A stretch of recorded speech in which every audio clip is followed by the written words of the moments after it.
कृष्ण। आइए सुनते हैं हर भय को दूर करने वाला नारायण कवच। श्रीमद् भागवत की छठी स्कंद में 8वें अध्याय में नारायण कवच का वर्णन आता है। कहते हैं, इंद्र को जब त्रिभुवन का ऐश्वर्य मिला तो वह सिद्ध चानर गंधर्व और अप्सरा आदि के साथ गर्भ में मतवाला हो गया और इंद्राणी के सहित सिंहासन पर विराजमान हुआ। ऐश्वर्य का मत बहुत भारी होता है। देवताओं को भी उसने अपने वश में कर लिया। उस समय देवगुरु बृहस्पति इंद्र की सभा में आए थे, किंतु गुरु के स्वागत के लिए इंद्र अपने सिंहासन से खड़ा नहीं हुआ। गुरुजी समझ गए इंद्र को अभिमान हो गया है और वह वहां से चुपचाप तुरंत लौट गए। महापुरुष का अपमान करना मनुष्य का नाश कर देता है। गुरु बृहस्पति अपना घर छोड़कर चले गए हैं।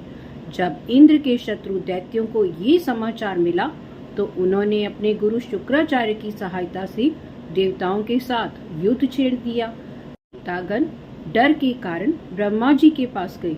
ब्रह्मा जी ने कहा, तुम लोगों ने ऐश्वर्य के मद में गुरु का अपमान किया है, जबकि आदर तो हर हालत में त्यागी व विद्वान का होना ही चाहिए। तुम्हें इसका फल तो भोगना ही पड़ेगा।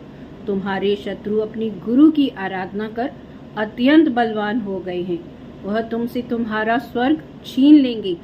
इसीलिए तुम लोग शीघ्र ही प्रजापति त्वष्टा के पुत्र विश्वरूप का आधार ग्रहण करो, फिर तुम जो चाहते हो वह सब हो जाएगा। विश्वरूप किसे कहते हैं? विश्व शब्द के दो अर्थ होते हैं, पहला विश्व और दूसरा विष्णु भगवान। अतः विश्वरूप का अर्थ हुआ जो विश्व के प्रत्येक पदार्थ में विष्णु भगवान को देखता है। इसीलिए उसका ना तो कोई शत्रु होता है और ना ही कोई मित्र, और ना तो किसी से वैर रखता है और ना ही किसी से प्रेम। उसे कहते हैं विश्वरूप। देवताओं ने प्रजापति त्वष्टा के पुत्र विश्वरूप के पास जाकर पुरोहित बनने की प्रार्थना की। विश्वरूप ने देवताओं का आग्रह स्वीकार कर लिया। इसके बाद विश्वरूप ने अपनी वैष्णवी विद्या के बल से देवताओं का खोया हुआ स्वर्ग उसे वापस लौटा दिया। यह विद्या कौन सी है जो विश्वरूप ने इंद्र को दी और जिसके बल से इंद्र को विजय मिली? विश्वरूप द्वारा इंद्र को उपदेशित विद्या का नाम नारायण कवच है।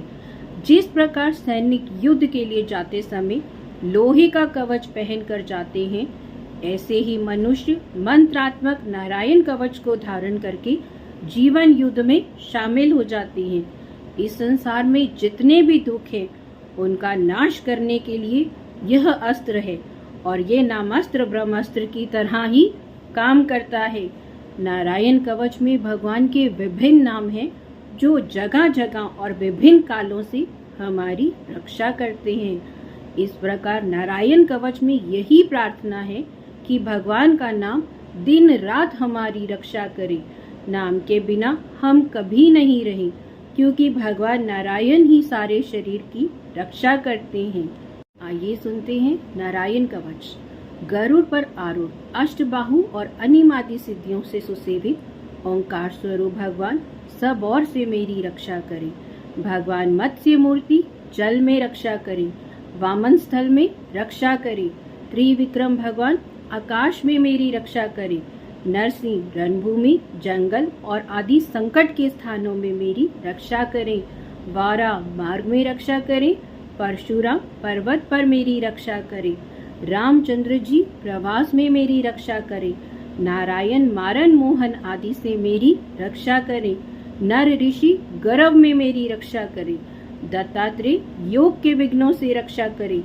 कपिल कर्म बंधन से रक्षा करें। सनत कुमार कामदेव से रक्षा करे। हयग्रीव देवापमान से रक्षा करे। नारद सेवापराध से और कच्छप सब प्रकार के नरकों से मेरी रक्षा करे। धन्वंतरी कुपथ्य से रक्षा करे। सुख रोग राग द्वेष गर्मी सर्दी और द्वंद से ऋषभ देव मेरी रक्षा करे। यज्ञ भगवान लोकापवाद से मेरी रक्षा करे। बलभद्र कष्टों से मेरी रक्षा करे। शेष क्रोध रूपी सर्पों से रक्षा करे। व्यास अज्ञान से रक्षा करे। बुध पखंड से रक्षा करे। और कली कली काल के दोषों से रक्षा करे। केशव प्रातः काल रक्षा करे, गोविंद दिन चढ़ने पर रक्षा करे। दोपहर से पहले नारायण और दोपहर में भगवान विष्णु, तीसरे पहर में मधुसूदन और सायंकाल में ब्रह्मा, सूर्यास्त में ऋषिकेश तथा अर्धरात्रि में भगवान पद्मनाभ मेरी रक्षा करे। रात्रि के पिछले पहर में श्री हरि, उषा काल में जनार्दन, सूर्योदय में पूर्व दामोदर और सभी संध्याओं के समय भगवान विश्वेश्वर मेरी रक्षा करे। हे सुदर्शन चक्र, तुम हमारी शत्रु सेना को भस्म कर दो। हे कोमेद की गदे, तुम हमारे दुश्मनों को चूर चूर कर दो। हे शंख, हमारे दुश्मनों को भगा दो। हे खड़ग, आप मेरे शत्रुओं को छिन्न भिन्न कर दो।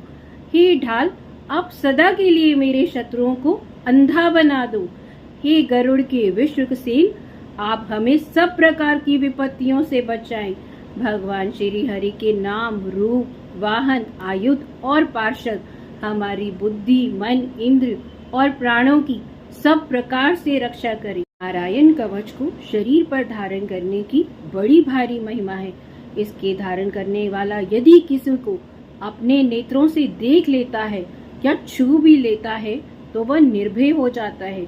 उसे किसी का भय नहीं रहता, क्योंकि जो भगवान के नाम को अपनी जीवा पर रखता है उसको ऐसा लगता है भगवान हर समय मेरे साथ हैं, मेरा कोई भी बाल बांका नहीं कर सकता। वह व्यक्ति सभी के आदर का पात्र बनता है। भगवान पर उसकी कृपा होती है। कृष्णम सदा सहायति।